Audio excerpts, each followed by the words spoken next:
Welcome to episode 5 of season 2. Today we welcome David Milov, a proud Bukharian Jew, to talk about Bukharian Jews, the journey from Israel to Iran and the Silk Road. So, David, my own knowledge of Bukharian Jews honestly is a little bit limited in scope, especially when I was growing up. So, my immediate family, they all immigrated from Belarus. And as many of the audience knows, I didn't really understand that Jews are a people until maybe 2014. I thought that Jews actually were from Eastern Europe. I grew up with a lot of Ashkenaz Jews. I didn't understand that we're one people from one origination point from Israel. And so my grandparents, especially my grandmother, when I was younger, she would mention Jews in their community that they grew up. And then she would sometimes mention Bukharian Jews. And so she would say, "Oh, I need Bukharskia." Those who don't understand Russian, that just translates to like they are Bukharian. And so I always understood that maybe Bukharian Jews are not quite the same as the Jews in Belarus, but I never understood any differences. And then when I got older, sometimes we would go to Bukharian restaurants here in New York City, over in Brooklyn. I knew that the food tasted better. I knew that the music was better than what I had, grown up on. And then sometimes in snippets of conversation, my grandmother would say, "Oh, I need dilute business Bukharsky way," like the Bukharian way. So it's not like I felt any like tension between the groups, but I always like knew that there was a difference.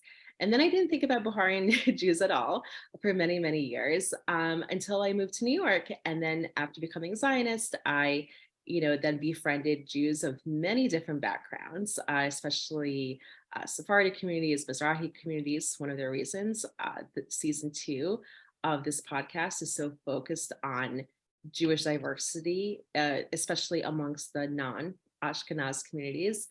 And I became friends with many Bukharian Jews, and I became just fascinated with the culture and with the history.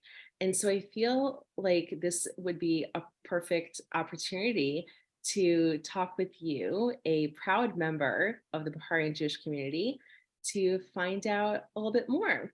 So, welcome, David. And my first question to you is just general history. How did Bukharian Jews get from Israel to Iran and to Uzbekistan? Absolutely, absolutely. So first off, I want to thank you again for having me. It's an honor to be on here, somewhat representing my community and speaking about them to the best of my ability. So, how did Bukharian Jews get from Israel to Iran to Central Asia? So first, I think it's important to note that people realize, a lot of people think about, the 10 lost tribes of Israel, right? And they're like, who are they? So Bukharian Jews, we consider ourselves one of the 10 lost tribes, and that's just something I like to point out as an interesting fact. And basically, who we are is that during the first Babylonian exile, we are the descendants of the Jews who did not return back to Jerusalem. We were given an option to, and 30% went back, but the rest essentially stayed. Um, we instead went eastward to modern day Iran, which back in the day was known as Persian Empire. And from there, the Jews, due to the trading of the Silk Road, as well as some other major characters, which I'll talk about later, eventually made to Afghanistan, Turkmenistan, and ultimately what we are most known for today, Uzbekistan. Um, it's also very interesting to note that after 50 to 60 years of being in captivity of the Babylonians, the Persian Empire emerged, and the king of the Persian Empire essentially said to us, as I said, that we had the option of either staying or going back. And some stayed, some went back. And even when the second temple was built, some might think, oh, beautiful, we have the temple, we'll go back. But instead, we decided to stay in the area where we had been living, and we kept all the traditions from the first temple. And from there, the Silk Road and trade led us to where we are today. That's really interesting. And I had read very recently, you mentioned the term the 10 lost tribes. And so, unfortunately, having a podcast to do with Jews, anti-Semitism has to enter the picture at some point.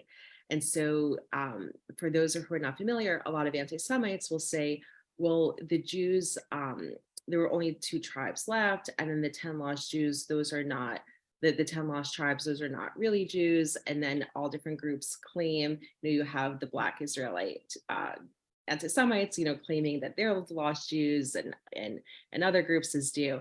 But when you really think about it, there are no really lost Jews anymore, because genetically, like you said, like we have found them all, right? Like Yeah, your community, the Kurdish Jews, we now know some Jews even ended up in Afghanistan, all over. So everyone has been accounted for. yeah, That's absolutely. yeah, that's really important to note that, right, not all Jews returned back to Israel after captivity, but the Jewish traditions and the Jewish faith did continue. And like you mentioned, in Babylonia, so wasn't it the Babylonian Talmud that set the tone for what we know as the practice of Judaism today? Yeah, so don't quote me on this. I'm not a religious scholar by any means, but I believe it was called the Shalchun Torah, Mhm. something along those lines. And yeah, I'm going to be speaking about a man later, Yosef ben Maman, who helped us a lot also when he found us in Uzbekistan. But yeah, Perfect.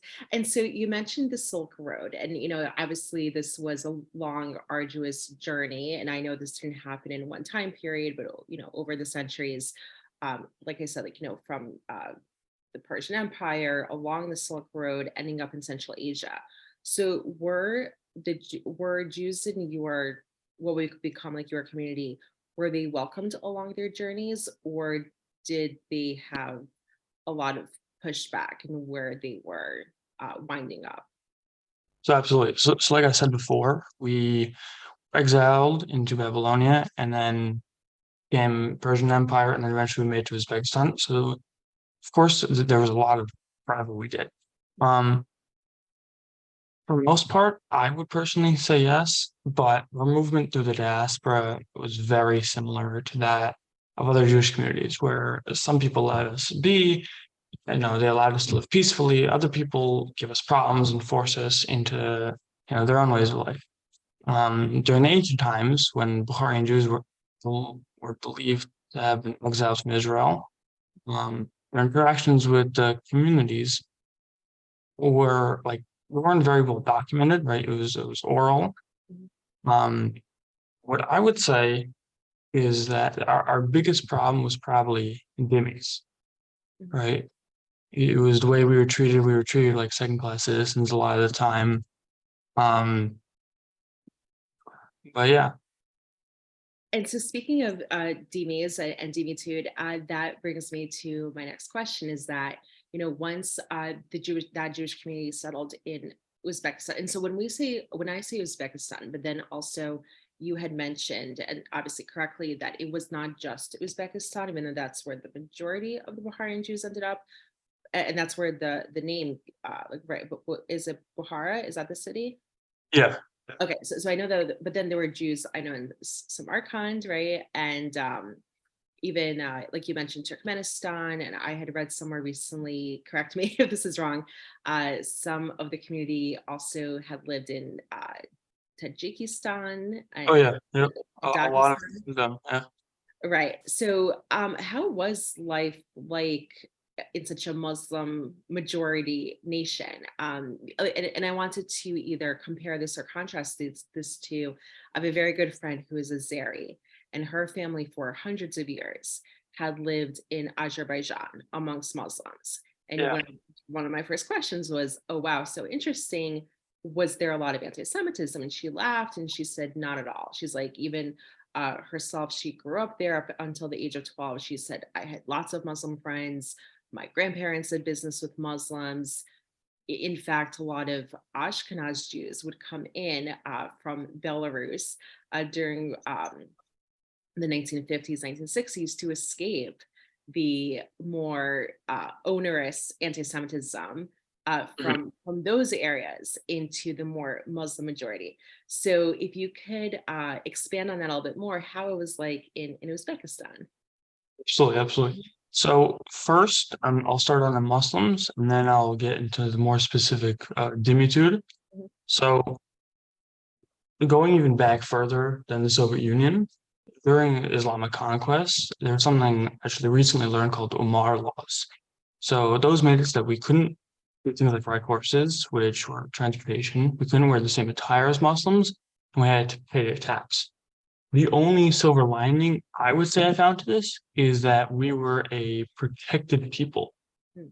Um, and this was As under opposed, Dimitri. I'm sorry, so as opposed to the Christians who So a little bit more um hated amongst the Umar Pact, correct? A little bit more was I anti-Christian.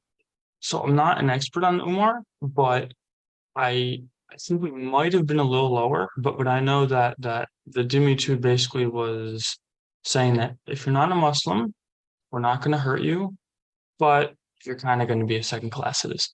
Mhm. So that happened. And then we also were designated a special area where we lived, which is known as Mihalla Yehudion. And we basically got this community and we were still allowed to practice our faith in a safe environment. And as I said before, we were protected. So I actually found out from my personal family that they lived in one of these places. However, there was an earthquake in 1966, and I believe, if I'm not mistaken, some people were moved out of the community and they lived more close to the Muslims than before. Um, in terms of general life, it was very complicated. I've heard some people say, "Oh, it was okay for my family," and others I've heard it wasn't so great. They've said that when they were leaving the Soviet Union, a lot of Uzbeks were like, "Oh, go back to Israel." A lot of them were saying that they were disrespected on their high holidays like Pesach and things of that sort. Um, during Dimitude, as I mentioned before, when the Islamic conquests were first happening, we lived under heavy Dimitude.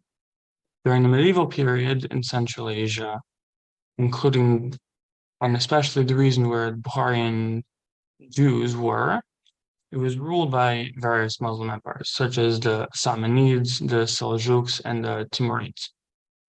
And so, under Islamic law, non-Muslims, including Jews, Christians, everyone, we were granted protected but subordinate status. So we were second class, as I said before, and we had it was basically go do your own thing, just don't bother us and pay a tax. Just because you're here and taking up space. And it probably depended on the ruler. And that would be interesting to further research as well, like for myself, because, I teach a class on Zionism education. We're talking about, for example, the Ottoman Empire, which lasted a little bit over 400 years. The first 200 years, the Jews, like you said, were left alone. Yes, there was dimitude on the books, but it was not really enforced because the Jews served a great purpose to the empire. And then when the Jews lost their status as useful to the empire, and that had a lot to do with the Christians turning on the Jews, it's a whole complicated mess.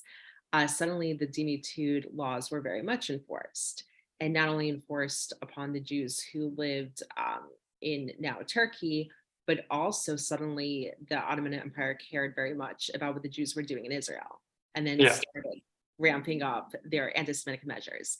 So it's interesting to find out whether it was ruler by ruler, based, even though the rules were always on the books, or if in Central Asia it was just a constant presence of those onerous laws.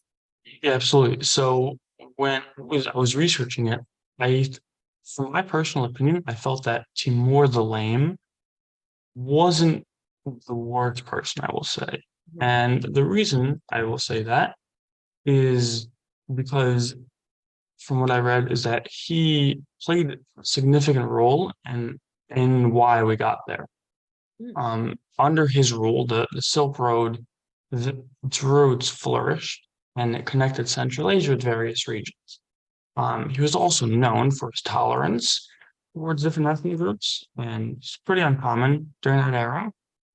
And so he helped to create a very diverse society in Samarkand, which attracted, many traders, including Jews. So this resulted in Jewish merchants and artisans and people who sold things settling in Samarkand under Timur's rule. So for me personally, when I was reading about this, I was like, okay, he may have put in a dhimmi in place. We may have, not had as many rights, but for me, I feel like he was treating us not terribly. Mhm. Interesting. And when you mentioned your family, and that's so interesting, right? Because I just did my DNA test. Well, I did three, so I'm 100% Jewish, 92% Ashkenaz, and the rest Iberian and Italian. But so what I'm finding, when I'm talking to Ashkenaz Jews, there pretty much was that constant of anti-Semitism, no matter what family you talk to, right? It's like, we had pogroms, and before that, we had other organized killings, and of course, culminated in the Holocaust. When I talk to more Mizrahi Jews and Sephardic Jews, it's really fascinating to me. It really is family by family, right? Like some families will say, oh, the Muslims treated us horribly, constantly. Another family would say, oh, like my grandfather or my great grandfather was friendly with the king of so and so country. So, in your family specifically, Yeah. what did your grandparents or great grandparents say about their experiences as being Jews in a Muslim country? Yeah. So it wasn't exactly positive. I grew up with two main stories. So I grew up with one story that my uncle, he went to school, of course, and teacher essentially came over to my grandmother's house. And my grandmother, she would make jams and these sorts of foods in a jar. And the teacher basically said, if you don't give me that all these jams or all these whatever it was, your son's not going to pass. Of course, you want your son to pass school, so you do it. Mhm. Um, Another story I was told was that during Pesach, when they lived, next to a Muslim, next to the Uzbeks, they wanted to be nice, and then so they went to their neighbor and they were like, "Hey, here are some foods that we made. It's our Pesach." Like, told them all about it, and then what I was told is that then their neighbor took the food and then threw it on top of their roof. Wow. Yeah. And I don't know the correct word to describe this, but I was told a lot more about the emotions that they felt towards the community. And if any Uzbeks are listening, I love all of you. But I learned more about how they felt to the Uzbek community because I told them at one point that I had a friend who's Uzbek. I still do. He's a good friend of mine.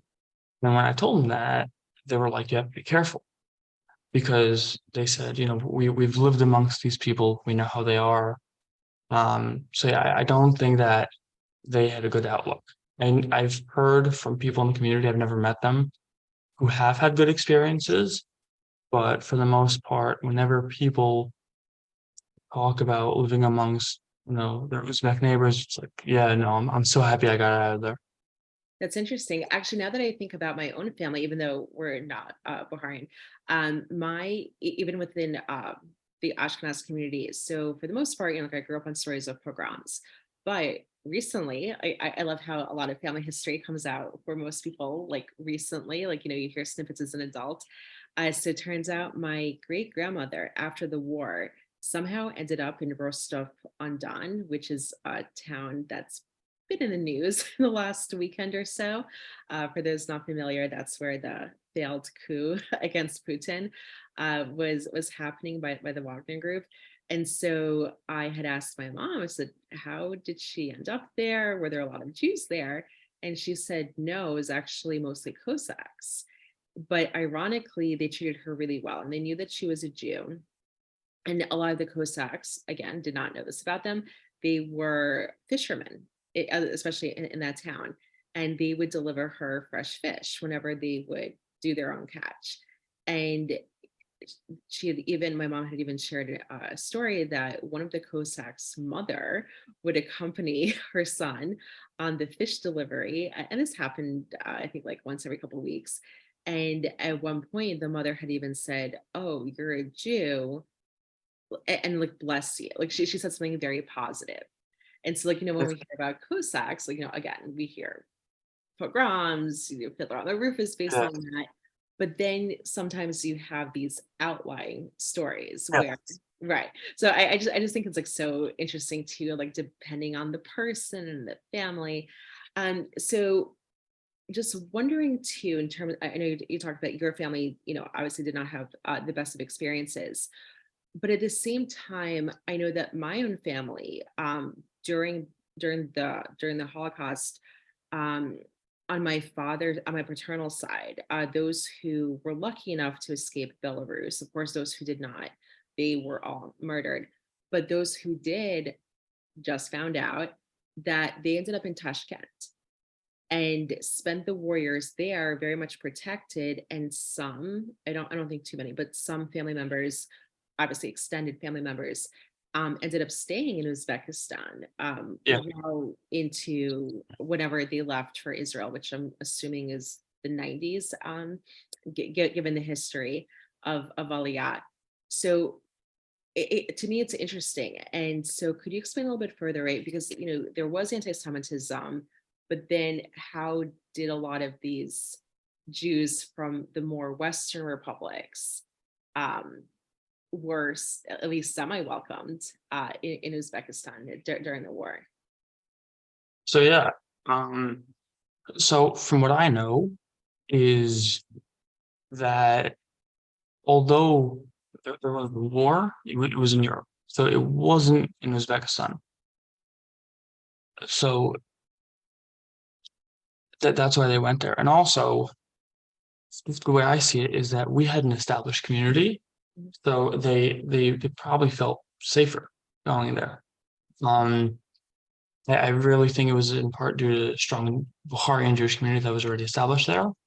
And what I found out also, because as you said, we're always finding things out, is that Soviet government actively was promoting this idea of unity and that everyone had this shared struggle against Nazi invasion. And they portrayed the war as a collective fight for the survival of their own Soviet people. And they were like, listen, it doesn't matter who you are, where you're from. So I also think that it wasn't only the fact that there was a Bukharian community, but it was also that there was positive propaganda that was encouraging people to be more inclusive and accepting of refugees, including Russian Jews. One other thing I found out is that it wasn't only Uzbekistan people went to. I found out a lot of people went to Tajikistan, Tajikistan, and when asking people, all they said was, listen, there was no war Mhm. and there was no anti-Semitism because Europe, as we know, has had an unfortunate history of anti-Semitism. But they said here, we lived very peacefully. People were helping us out. So I think that's why they went there. There was no war and yeah. And that's interesting because, when I heard that my extended family or parts of them had ended up in Uzbekistan, immediately, I assumed, oh, they lived amongst Muslims. And you brought up a very interesting point that most likely they lived amongst the Jews, right, in the Jewish communities. And Yeah, it was the Jewish communities that were facilitating all the help that they needed. So I thank you for of clarifying course. my Yeah. misconception about that. So speaking of community, I know that the Bukharian Jews have a very unique culture, amongst the greater Jewish culture. So what makes Bukharian Jews unique in terms of a subculture? So I guess my first pivot would be: do Jews in your community, do you consider yourself Sephardic or a different category? And what are some typical Bukharian traditions that those outside the community might not know about? Absolutely, absolutely. So I personally think that the terms Sephardi and Ashkenazi are like two most popular terms, especially in America. Mhm, People either ask, are you Sephardi or Ashkenazi? There are smaller terms like Mizrahi. mhm, And for me, although if you ask most Bukharians, they're like, yeah, I'm Sephardi. I would say Mizrahi. mhm, And the reason is from my understanding, Sephardi Jews are from Spain and areas surrounding Spain. But pretty much none of us are from Spain. mhm, I've heard some people with a certain last name are from Spain, but as we spoke about earlier, we went from Israel, we mhm. were exiled, then we went to the Persian Empire, which is modern day Iran and Iraq, and then we went to Central Asia. We were never in Spain. Mhm. So Sephardi, calling yourself Sephardi is an okay umbrella term. Um, I personally think Mizrahi is a little more accurate. And there was actually a man named Yosef ben Maman, I believe that's his name, or Yosef Maman, who came through Bukhara. And when he did, the reason that he was so important is because he integrated himself into the community fairly quickly. Mhm. And he did so well, he actually ended up becoming the chief rabbi of the Emirate of Bukhara. Wow. And he was the one who introduced the Shulchan Aruch to the community in the 19th century. Because beforehand, when it was introduced to the world, the Shulchan Aruch, Bukharian Jews were like, not for me, right? Like maybe for other people, not for me. But then he brought it back to them. So it's also important to note that Bukharian Jews, we never lost our Jewry, but we kept traditions, you know. So he helped us become like very, I guess, I don't know if the right word is passionate, but he helped us religious, I'll say. He helped us become more religious and establish, order. That makes sense. As for, Mhm.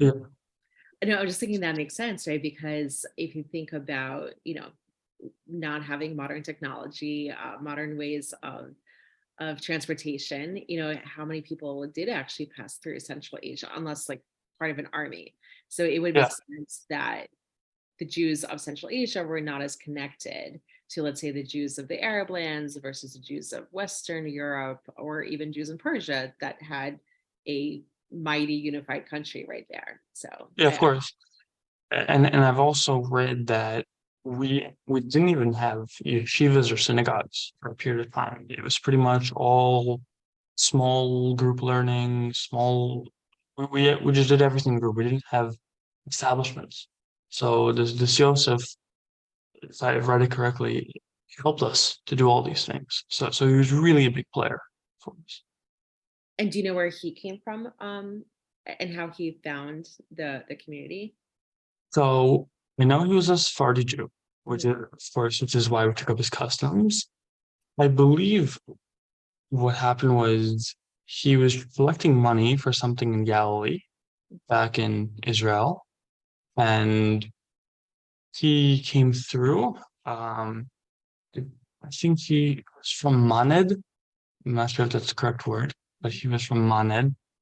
And yeah, he traveled through. He heard about our community because, when you're trading, someone goes, oh yeah, the Jews in Bukhara, they're the great tradespeople, and then you want to visit them. So yeah, he eventually came around and visited us and became our rabbi. So he was kind of, I would akin it to the more modern version of Benjamin of Tudela, who in the Middle Ages would go around the world looking for quote unquote lost Jewish communities, and he was finding Jews in Yemen and Hijaz and Saudi Arabia. And I think he even stopped in Central Asia at one point, but he kept going. He did not Yeah, actually stay there.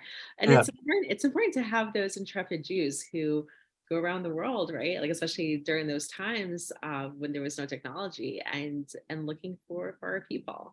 So that's great that he reintroduced, I would like to say, right? Because obviously the community is genetically Jewish, and I think like maybe the Jews knew what to do, but again, like with an oral tradition, having that disconnect, it was important to have Yeah. a good, strong leader. And so, what are some typical Bukharian traditions that, maybe Ashkenaz Jews, that differ a little bit? Absolutely.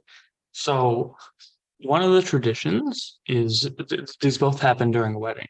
And Mhm, obviously I'll list more that happen outside of it. But so one of them is called Kanhori. And this happens when we do an engagement. mhm. And we basically have sweets and we bring a lot of gifts to the bride's side. And along with Kanhori is something called lali. And lali actually means tray. And it's a very literal thing because we're bringing trays of gifts that the bride will get. So that's something I think that we do. I've never seen or heard of an Ashkenazi Jew doing that. We don't, yeah. Um, if so, and I don't know if other communities do this as well, but Bukharians may sometimes do a chuppah at night. Not all of them do, but some do. And before they even do the chuppah and the ketubah, we get together with our closest family members, and it's basically just it's a very intimate moment. And during this time, from what I've been told is said, um, is Toby Nis Splazi, which means not to jinx. So for me, the way I took that is not to jinx the wedding, so that you live a long and prosperous life. So, so you basically say, что не сгрозили.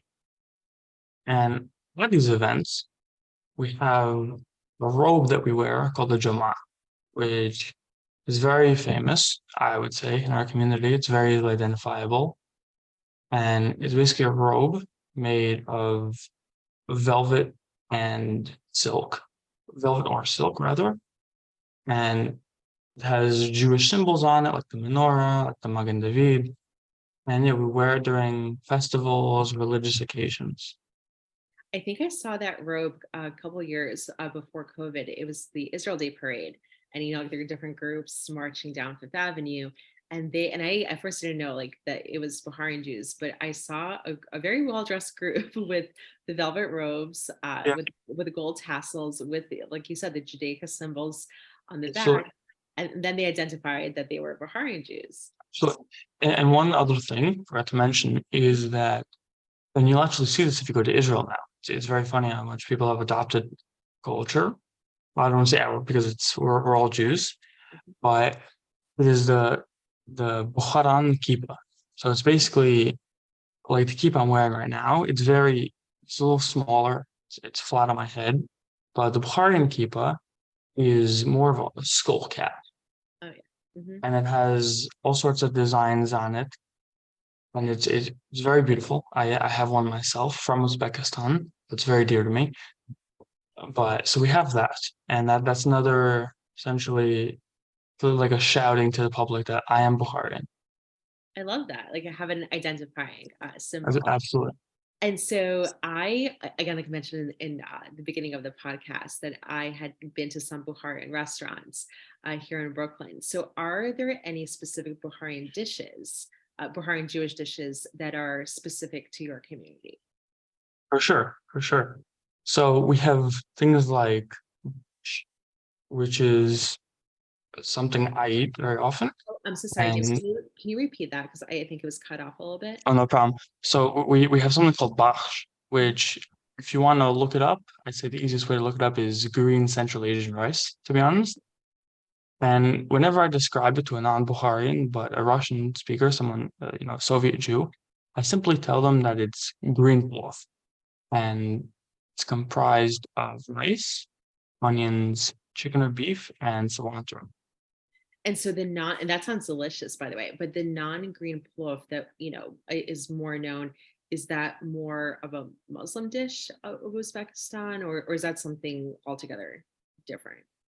I'm not sure if it's a Muslim dish because I know people who are from Russia who Mhm. know about it and who have had it. I think that's more of just a Soviet dish, let's I say. Okay. Um, My family made it, but I didn't know where it was from. They would just say, it's from Republiki, like it's from the republics. yeah, yeah. So yes, you can pretty much ask anyone, and they've had it. Bach, I think, is a little more like when if I've ever gone up to an Ashkenazi Jew, they're all like, oh yeah, of course I've had, plov. Mhm. But borscht is a little more, it's a little more specific. Right, I've never heard of it, but honestly, I think it sounds better. So I'll have to get an invite to my one of my Bukharian Jewish friends Absolutely. That's it. dinner. And so, Jews living, although, like you said, like, there were Mellas and different, areas designated to Jews, but at the same time, it was Yeah. predominantly Muslim community, overall countries. Was there any intermarriage Yeah. between Muslims and Jews? Yeah. So one other food I wanted to mention Hmm. that is is dear to us is two actually I'll say is if you go to a Bukharian restaurant, you hopefully will find this called mantı, which is Best thing basically ever. oh Yes, you've had them. I've had them. Oh Yes. amazing, amazing. Yeah, so they're very delicious. If anyone's listening, you should definitely go and source yourself some wherever you can. Um yeah, it's basically a dumpling Mhm. and it's steamed, I believe, and it's very delicious. And I'm sure everyone has heard of chilla. You don't know, you've never heard of chilla. No. Oh, interesting. Okay. Yeah. So so I guess I would describe chillin as a stew. Oh, Chulant. Yes. Yeah. But I'm also very odd because I grew up very secular. So the first time I heard of Chulant and had it was in Israel in 2015 because most of the the group that I was with were observant Jews. Because Oh, interesting. a lot of secular Jews don't. Well, I guess because we don't go to shul Yeah. regularly, we don't have chulent. Because I always thought interesting you said that it's specific to your community. I thought it was more of like an Orthodox food, or no? So I grew up eating it, Oh, so but maybe it originated from there and then it spread out. so so the reason I mentioned chillin is we have our own version I of see. it. So chillin, I guess we'll call it again more of a general cuisine. We have something that we call osvo or oshavo, and it's very similar. I'm not sure of the ingredients, unfortunately. I've only eaten it a couple of times, but it's basically Bukharian chillin is the easiest way to describe it. It's, I'm just wondering, does it have spinach in it? I've never eaten it with spinach. Interesting, because the word you use to describe is a word that I heard growing up, and at least in the Belarusian dialect, I think it meant something with spinach. But again, Interesting. it could Yeah, be of one word interpreted a couple different ways. But I will do a culinary research, and I'll also link those dishes for those course. who want to try recipes. And so let's jump really far ahead in terms of geopolitics. So, we're talking about the Muslim Jewish relations, all the different nuances there. Today, do you know if Uzbekistan has a positive relationship with Israel? So they do. Mhm. They do have a good relationship. Um, Only issue I've seen is that they don't do much trading. And this is because Uzbekistan is a landlocked country, and if they want to ever ship something to Israel, besides for I guess flight, it needs to be routed through Kazakhstan or Russia. Mhm. But on the more positive side, the technology that Israel has, because as everyone knows, Israel is a technological powerhouse in both the medical and the agricultural sect, as well as their foreign exchange program, interestingly enough, has been a major help to the Uzbeks. Mm. For agriculture, Israel has been actually helping Uzbekistan with getting their water to be distributed more effectively. And so this is because we have drip irrigation. And this is going to help the Uzbeks improve the quality of their soil. And in turn, they're going to be using their improved soil to improve their ability to produce plants and feed their people, which is also going to be done with Israeli technology. And it's true, it's always advantageous for any country to have a positive relationship with Israel because only advances could be obtained through Of that. course, exactly. Absolutely. And so, I strongly believe that a podcast on one of the republics would be lacking if we did not talk about communism.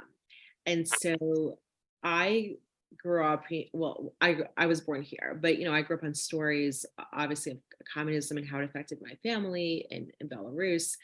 Um, how were the Jews treated in Uzbekistan in communist times? And was there as much anti-Semitism there post 1950s like there was in the more Western republics? So as unfortunate as it is to say this, there definitely was. Mhm. And this is in part due to the anti-cosmopolitan campaigns, which were started in late 1948. And Soviet Union essentially targeted anyone with a Jewish background and accused of people of not being loyal to the Soviet Union and being too connected with Zionist ideologies, essentially. And this affected us because whether you believed in what they were telling you that you believed in or not, it affected us because it restricted our professional and our educational opportunities. And along with this, we were also placed under extra surveillance by the state, on top of being marginalized, and some people were even dismissed from positions they held originally. So it was exactly like it was in the Western republics in terms of, Yeah, yeah. yeah. And was travel, do you know if travel was also restricted? Because I don't know if this is true, but at least like for what my parents told me that they went to Georgia, but and I said like, oh, did you ever go to Kazakhstan or Uzbekistan? And I think again, I could be wrong, but from what I remember, I think they said like, oh, like we were not allowed to travel all the way there, but I'm not Yeah. sure. So do you know of any restrictions like that? So I don't know that like how much my family travels exactly. In the Soviet Union, there were definitely travel restrictions. Right. It wasn't just for Bukharians, it was for everyone. Everyone. You need proper documentation to travel and you need valid reason, which needed an okay from government. So the way I put this is basically if you live in New York, let's say your family lives in Jersey, and you had to give the authorities essentially a reason for going to New Jersey, and they would have to prove, right? So imagine this 4th of July, you have to go to your local government and be like, hey, is it okay if I go visit my cousins? Right. Hmm. Understood. And then, so speaking, this is what I was wondering. I know that religion was outlawed for everyone, right? But then I'm just wondering, was it more targeted against Jews, or do you know if Muslims could not, were they able to practice their faith at all in Uzbekistan, or were they also as restricted? So I of course, I think we know equally about this that they were all oppressed. Mhm. I think the Jews probably more so than everyone else. Um, yeah, faith was definitely discouraged and 100% suppressed. One thing that I was speaking to my grandparents about recently is I asked them, I was like, where did you go pray? Mhm. Because I've actually reached out to the Uzbekistan Iranian Jewish community and spoken with them and just, seen how everything is. And I asked them, I was like, oh, there are these synagogues. Where did you guys pray? And they're like, oh, we didn't go to them. I'm like, I don't understand. Why did you not go to them? And they basically say that we formed like we were praying in our basements or in our backyards. It was a very private thing. You didn't do it publicly. You didn't do these mass gatherings. And it was interesting because with my family, on both sides, well, it was interesting. So my father had an underground Zionist club in his medical school, but it was raided by the KGB. Everyone got arrested except my father. And the only reason he didn't get arrested, he was at a funeral for one of his family members. But in terms of faith, neither side even knew much about the Jewish faith. My mom, whose father actually was studying to be a rabbi in Poland, and he ended up in Belarus via the Ural Mountains. So my grandparents on one side met hiding from the Nazis in the Ural Mountains. One came from Right. Belarus, 16 hours. Uh, Literally 5 days after she evacuated her whole family from Belarus, the Nazis came, invaded the country, and that was that. And then my grandfather was conscripted into the Red Army from Poland.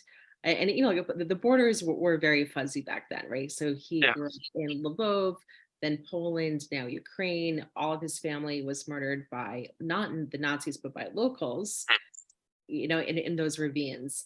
And then the Red Army dumped everyone that they had conscripted into the Ural Mountains. So that's how Yeah, he, right. But so even though he was studying to be a rabbi, they were so careful not to, absolutely. right, like not to even share any of the traditions because, where they had lived, it was a multi-family home and everyone was snitching on neighbors. So they knew that, even if we were to celebrate the holidays quietly, maybe our neighbors could hear and, and that's it, like tell on us and we would end up in prison. Yeah, But because a lot of the I'm sorry, so oh, sorry. So she was saying that, like, maybe like twice a year they would have like a dinner. So she knew what Pesach was. She knew what Yom Kippur was, and only because her father didn't eat that day. But I also know that a lot of Jews, or a good portion of Jews, who were, I guess, their family had been more Hasidic, um, were very much underground practicing, right? Like maybe the Jewish wedding would happen, but it would be like at night, right? Like, and it would be like more dim, or like you said, there were some prayer groups, but it was more underground. And so I'm just curious about your own family. Did you hear any stories that, did they become more secular, or did some family members somehow end up practicing but very underground, and to be careful not to have the authorities on their back?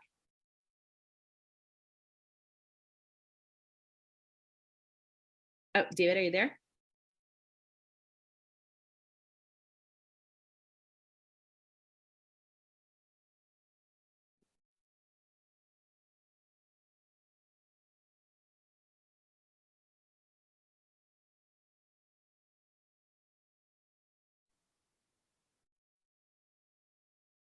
Okay, so sorry, we had a slight pause for technical reasons.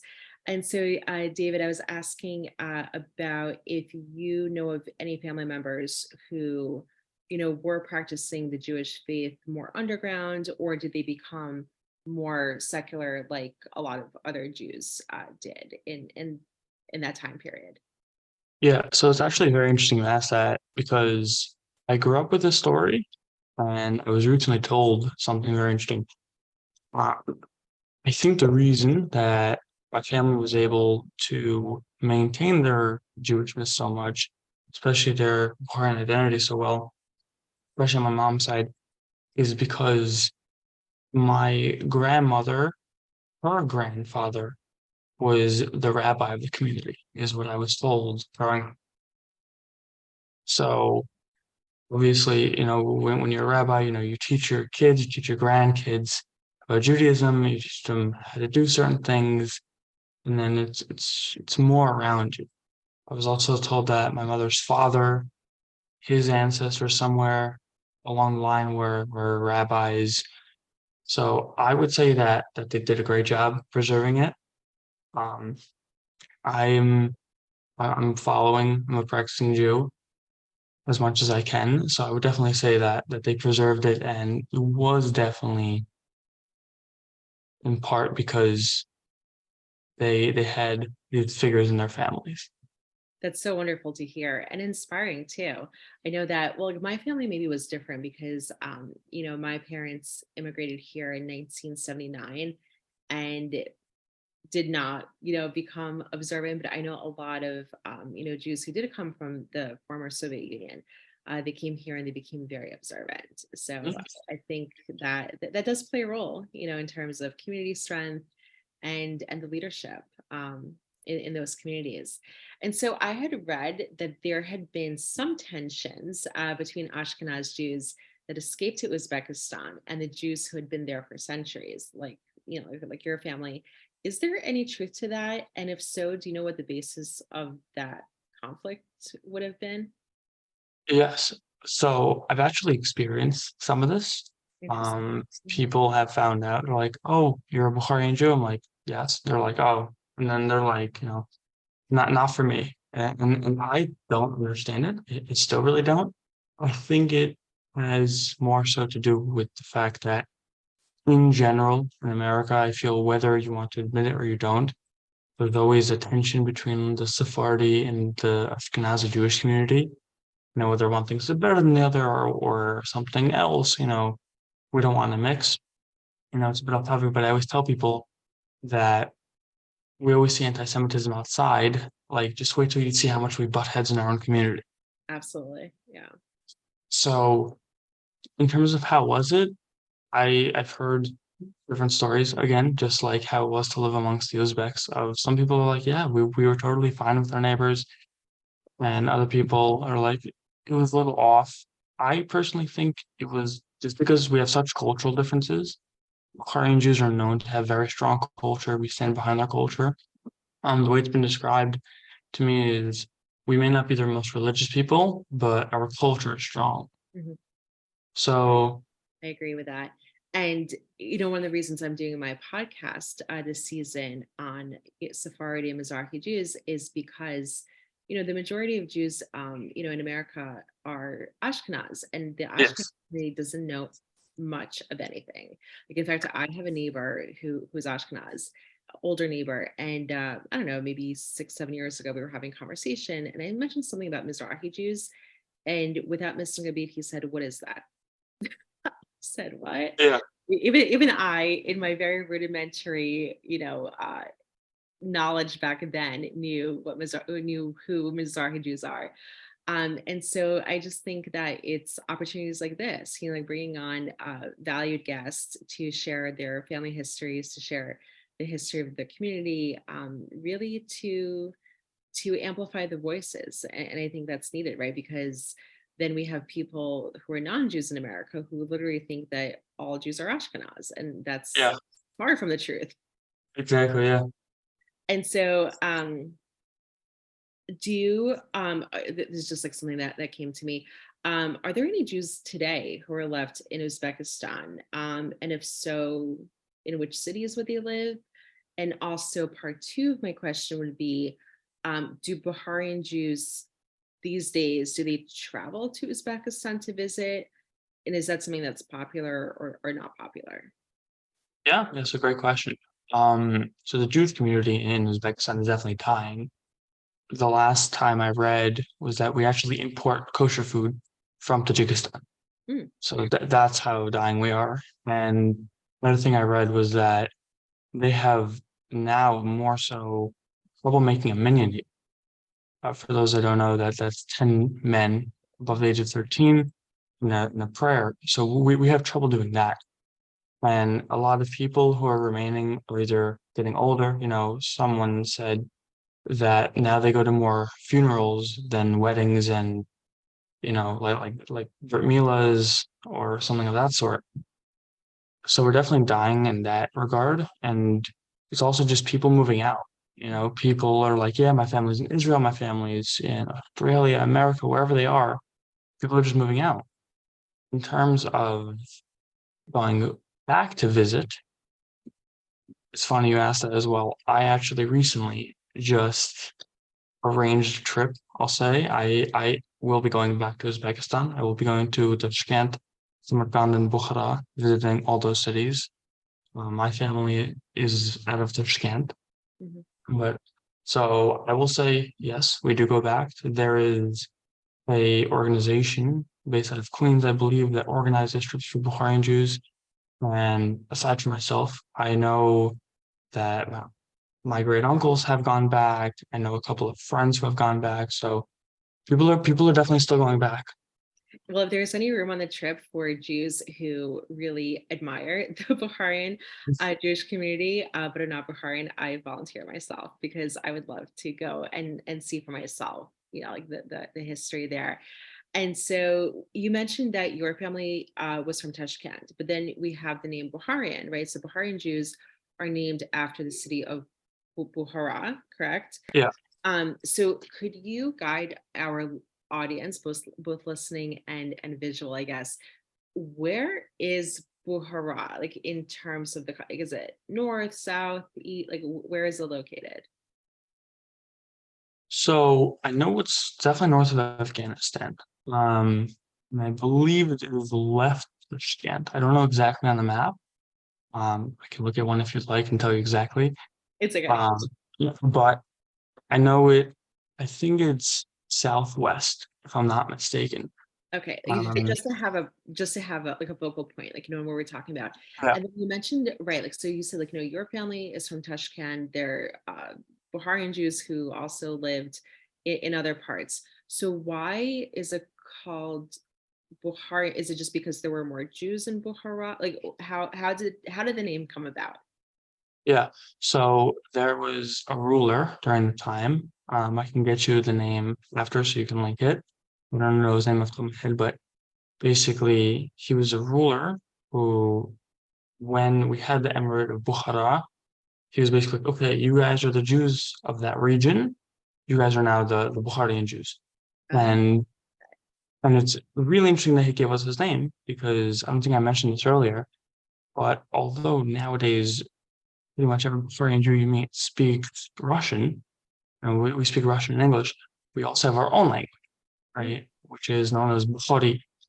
And unfortunately, it's a dying language. There are very few people I know that speak it, but Bukhari is it's Judeo-Tajik, just as a little background for it.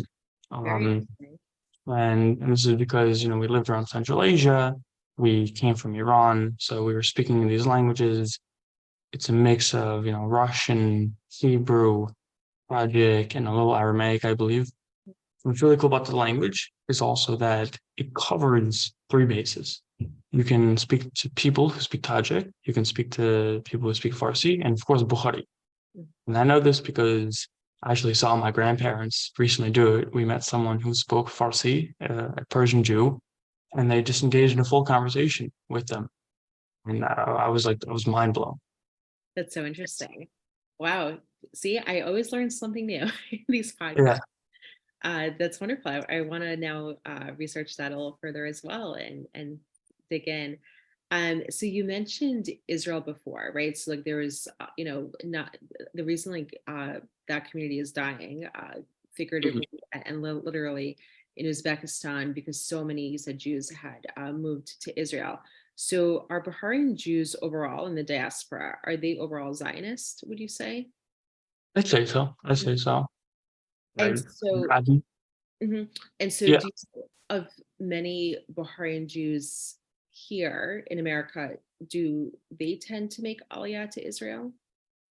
So I wouldn't go as far as saying Aliyah. I would say that if you present the topic of Israel to them, they're very open to it. I think if you went to them and were like, hey, do you want to go on birthright? I don't know anyone myself who'd be like, no, why would I go to Israel? So yeah, I think we have a very positive stance towards Israel. A lot of Bukharians moved Mhm.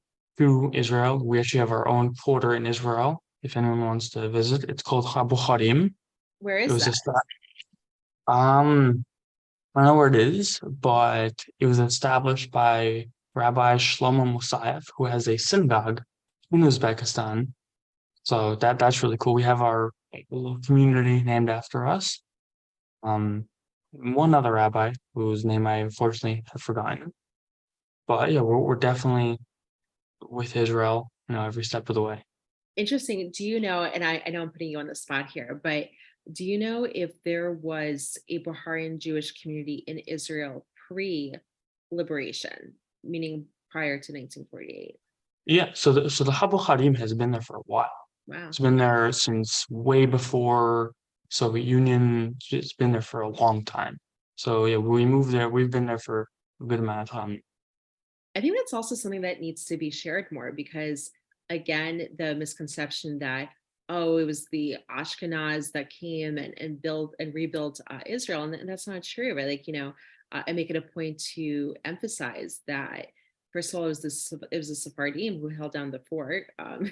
for hundreds of years. So they were the majority in Israel. And then you had Yemenite Jews, they came in, you had Kurdish Jews who came in, their first wave was end of the 16th century. Um, so I think it's a little bit lopsided, the Yeah. narrative.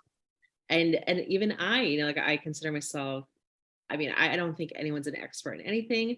While they're alive, we're constantly learning, but I have never heard of the, like you said, the Bukharian quarter, and I should, and I need to learn about that. So thank you for that. course. And so I hate to use the word intermarriage when it comes to Jews within our Jewish communities because, again, we're one people. But I did notice that, for example, the Persian community, right? Like they are very strongly of the opinion that, for the most part, Persian Jews should only marry other Persian Jews. Yeah. So the question is, do Jews of the Bahrain community, do they, and I hate to say this again, like the intermarry, but okay, I won't use intermarry. I will say, are they open to marrying Jews of other communities, or is it preferable to marry within the community? So from what I've seen is that I think all communities want to stick together. Mhm. Um, I would say that outside intermarriage, for example, marrying a non-Jew is not, it's not really something we do. I've heard some, I'll call them extreme people because when I read it, I was like, okay, this is a little much. Is that there was a Bukharian Jew online when I was reading, and he essentially said that a lot of us would much rather marry a Muslim Tatar than an Ashkenazi Jew. And I was like, okay. I was like, that's a bit extreme. I'm like, I understand that, they have a different culture, um, and all that, but to to say that you want to completely marry outside of the faith, that's going a bit extreme. As of right now, I am seeing more Bukharians marrying outside of the community, marrying Ashkenazim. I personally don't think there's anything wrong with it. Um, but yeah, we have the thing that makes us really special is that we have a very strong culture. Mhm. So even if you marry outside, your culture will carry on. Right. Um, And especially because everything is just like better, I think, in terms of, like music and family bonding and the food. So I think whoever marries within the culture is someone who already has maybe an affinity for their culture yeah, anyway. Right. That's true.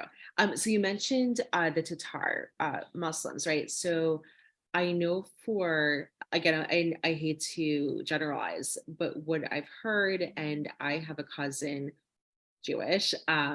She's in Italy right now, and her boyfriend is a Tatar Muslim who, well, converted to Catholicism, but Italy, yeah, it's a little bit different. But anyway, so he loves Jews, and his first wife was Jewish. His current girlfriend, my cousin, is Jewish, and he had shared that the Tatar community is fairly philo-Semitic. And so just like thinking, and again, like if you don't know this, that's fine. Something like, for me to research further. Um, but were the Tatars also minorities in Uzbekistan, or were they like the majority of the Muslims who were anti-Semitic? I'm just like trying to figure out yeah. the So to be completely honest, I don't really know. I would say that I know nearly nothing about the Tatar community. Um, I think they're based out of Russia. I think that's about all I know. But yeah, I'm not very familiar with them. I've never met one in person. So I usually try and judge people, not judge, but I try and see what they're about when I meet them, right? So like I said earlier, I have an Uzbek friend. I was always told all my life, be wary of the Uzbeks. They might try and do something. But I was like, let me see for myself. So I don't know anything about them, but yeah, absolutely. I definitely would like to. I want to learn about all of them. Yeah, it's interesting because like when we say like Muslims, right? Like a lot of people assume that it's just a monolithic group, but then when we think about the former Khazar Empire, and by the way, whoever is listening and watching, Jews are not Khazars at all. You But know, at all, the king converted. That is all. Actually, what's interesting is that they were Christians who yeah, mass converted to Islam. So definitely yes, did not mass convert, but they were extremely philo-Semitic. And so when they did encounter Jews along the Silk Road who ended up in their territory, they welcomed them, they worked with very them. interesting. And, yeah, and then when the Russians beat the Khazars, and the Khazars ended up in Crimea. The Jews that already were there, some of the Jews and the Khazars did end up intermarrying them. And so there is one group in the Jewish diaspora, I think they're called the Kermachik Jews. And so they're the only ones that those who intermarried, obviously those Jews do have Khazarian genes. So Interesting. yeah. So it is like interesting, right? Like, you have like I was reading about Jews of Yemen, like a lot of them obviously, faced discrimination, lived as dhimmis, but then there was the Habani group. They were warriors and they were hired. I don't know if they were paid, but they were hired with not being dhimmis. They lived really well amongst Arabs because they were protecting the sheikhs, they were protecting imams, and they were fighting with Arabs. So it's all a little bit, relative, like depending on the population. So Yeah. that's what's so interesting and complex and unique when we talk about the Jewish experience, right? Like even like you said, like within families, like one family could have positive experience, another one could not. But I have learned so much from you, David, and honestly, like all I kept thinking was like, oh, I want to research more about this. I want to research more Yeah. about this and that. So we're going to link some of the dishes that you mentioned. We'll link the, for lack of a better word, the chief rabbi that came through to the community, unified the community. We'll link a little bit more information about the language that you said. If you can repeat it one more time. Bukhari. Bukhari. And so you said it was Judeo-Tajik, correct? Yeah. Yeah. Perfect. Yeah, I think that's all fascinating. And so I want to thank you for your time. Thank you for Sure. sharing your very proud Jewish diaspora heritage. And I hope a lot more people will learn about you and your community. Me as well. Thank you so much for having me. Thank you so much and have a great rest of your day. And Me Shabbat as well. Shalom. Shabbat shalom. Thank you.